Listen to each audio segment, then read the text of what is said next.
வணக்கம் தமிழ் உறவுகளே. இன்றை நாம் பார்க்கும் செய்தி, தாயை சிறந்ததொரு கோயிலும் இல்லை, தந்தை சொல்விக்க ஒரு மந்திரமில்லை. நம்மை பெற்ற தாய், அவர்களை பற்றி நாம் புரிந்து கொள்ள வேண்டும். நாம் பல ஆலயங்களுக்கு செல்கின்றோம், பல தெய்வங்களை வழிபடுகின்றோம், வணங்குகின்றோம், நிறைய செலவுகள் செய்கின்றோம் அந்த தெய்வங்களை பார்ப்பதற்காக. எனக்கு தெரிந்த ஒன்றை நான் சொல்லுகின்றேன். கண்ணுக்கு தெரிந்த தெய்வம் நம்மளுடைய தாய். நம்மளை 10 மாதம் கருவிலே சுமந்து நமக்கு பாதிப்பு ஏற்படாமல் இருக்க பல பத்திய சாப்பாடுகளை உண்டு, எதை சாப்பிட வேண்டும், எப்படி உறங்க வேண்டும் என்று 10 மாதங்கள் எப்படியாவது நம் பிள்ளையை நல்லபடியாக பெற்றெடுக்க வேண்டும் என்று நமக்காக பல தியாகங்களை செய்து நம்மளை பெற்றெடுக்கின்ற தாய்தான் நம்மளுடைய முதல் தெய்வம்.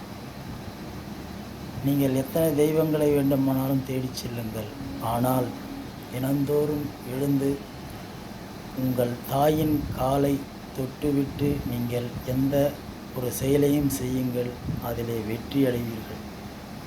உங்கள் தாயை நீங்கள் சந்தோஷப்படுத்துங்கள், அவர்களுக்கு நல்ல துணிமணிகளை வாங்கி கொடுங்கள், அவர்களை நல்லபடியாக பார்த்து கொள்ளுங்கள். நீங்கள் தினந்தோறும் இந்த செயலை செய்தால் உங்கள் வாழ்க்கையில் எந்த ஒரு பிரச்சனையும் எந்த கஷ்டமும் வராது. தாயின் காலடியில்தான் சொர்க்கம் இருக்கிறது என்று இஸ்லாம் நபிகள் நாயகம் கூறுகிறார். அவர் மட்டுமல்ல, இந்து மதங்களும் கிறிஸ்துவ மதங்களும் எல்லாம் அதைத்தான் கூறுகின்றது. ஆகவே எந்த வீட்டில் பெற்ற தாயை நன்றாக கவனித்துக் கொள்கிறார்களோ அவர்கள் மட்டுமல்ல, அவர்களுக்கு பின்னால் இருக்கின்ற சந்ததிகளும் சிறப்பான ஒரு வாழ்க்கையை வாழ்வார்கள் என்பதை இந்த நேரத்திலே நான் தெரிவித்துக் கொள்கின்றேன். ஆகவே பெற்ற தாய் உயிரோடு இருக்கும் பொழுது அவர் மனம் குளிர்ந்து என்னை என் மகன் என் மகளைப் போல யாரும் பார்க்க மாட்டார்கள் என்ற அந்த வார்த்தையை அவர்களிடமிருந்து நாம் உள்ளபூர்வமாக வாங்கி கொள்ள வேண்டும். நன்றி, வணக்கம். நாளை ஒரு முக்கிய செய்தியோடு நான் உங்களை சந்தித்துக் கொள்கின்றேன். நன்றி உறவுகளே.